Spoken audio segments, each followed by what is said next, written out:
नमस्कार दोस्तों, आप सभी का मेरे YouTube चैनल पर स्वागत है। अगर आप इस चैनल में नए हैं तो ऊपर आई बटन पर क्लिक करके इस ऑडियो बुक के प्लेलिस्ट को सुन सकते हैं। Chapter 51 play with Ariane.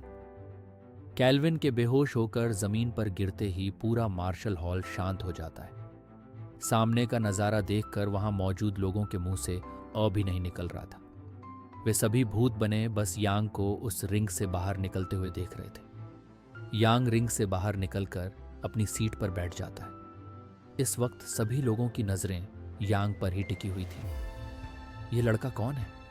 इसके पास इतनी ताकत कैसे है? इसकी ताकत तो क्या रहा और पारस से भी कहीं ज्यादा है। आदित्य यांग को देखते हुए कहता है, मिस्टर विलियम, आप इस लड़के के बारे में पता लगाइए। 24 घंटों में मुझे इस लड़के की पूरी जानकारी मेरे टेबल पर चाहिए, मिस माया विलियम से कहती है। उनकी बातें सुनकर विलियम सिर हिला देता है और ऑफिस से बाहर निकलने लगता है। इधर कुछ देर बाद रिंग में आदित्य और आर्यन की फाइट शुरू हो जाती है। फाइट शुरू होते ही आर्यन बिना समय गंवाए आदित्य पर अपने पंच और किक्स से हमला कर देता है। असल में आर्यन आदित्य की असली ताकत के बारे में कुछ भी नहीं जानता था। उसे बस अपनी पहली मुलाकात याद थी, जब आदित्य ने उसे अंदर तक डरा दिया था। तब से ही वह आदित्य से डरने लगा था। आर्यन आदित्य को जितना हो सके उतना नुकसान पहले ही देना चाहता था, इसलिए वह पूरी ताकत से उस पर हमला कर रहा था। लेकिन आदित्य बस अपनी जगह खड़ा रहकर अपने एक हाथ से उसके सभी हमलों को ब्लॉक कर रहा था। आर्यन, क्या हुआ? थक गए क्या? आर्यन के हमलों की गति धीमी पड़ती देख आदित्य उससे पूछता है। आदित्य की बात सुनकर आर्यन को गुस्सा आ जाता है।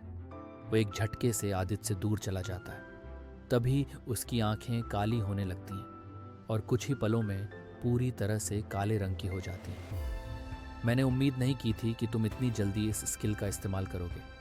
आदित्य मुस्कुराता है। सच में तुम्हारे साथ लड़ने में मुझे बहुत मजा आएगा, वो मन ही मन सोचता है और अपने पैर को आगे बढ़ाकर आर्यन पर हमला करने के लिए आगे बढ़ता है।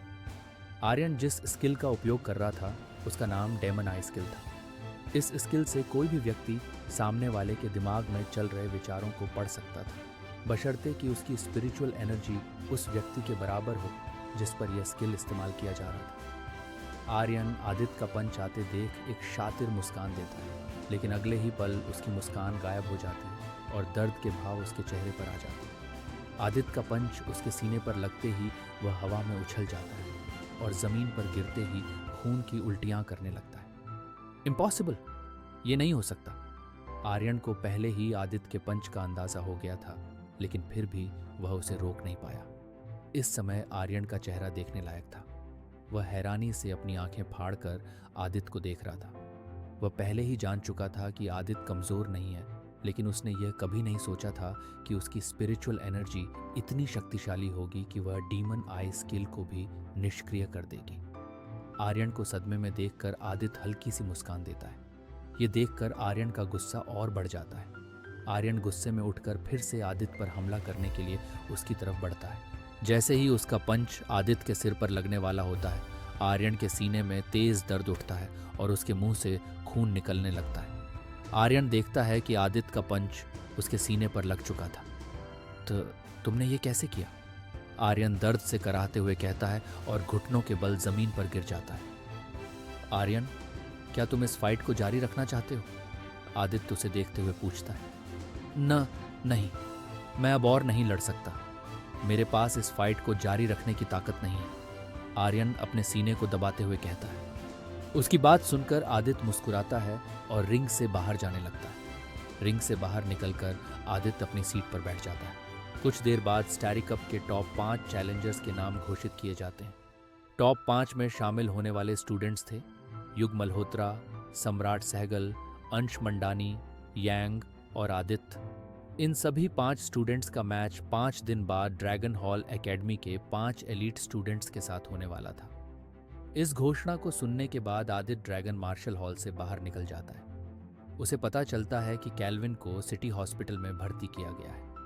यह सुनते ही वह तुरंत सिटी हॉस्पिटल की ओर बढ़ जाता है। सिटी हॉस्पिटल अस्पताल पहुंचने के बाद आदित्य कैल्विन से मिलता है। आदित्य भाई, मैंने जीतने की पूरी कोशिश की लेकिन जीत नहीं पाया।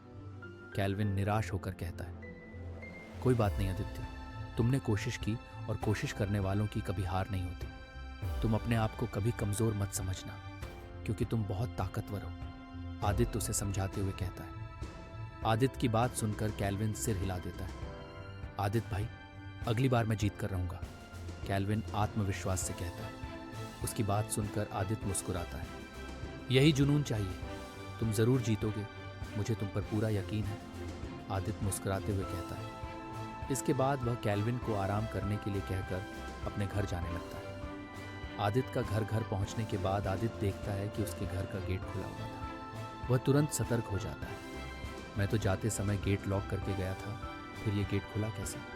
गेट को देखते हुए आदित्य सोचने लगता है। नमस्कार दोस्तों, आशा करता हूँ कि आपको यह चैप्टर पसंद आया होगा। आगे के चैप्टर सुनने के लिए इस चैनल को सब्सक्राइब करें। धन्यवाद।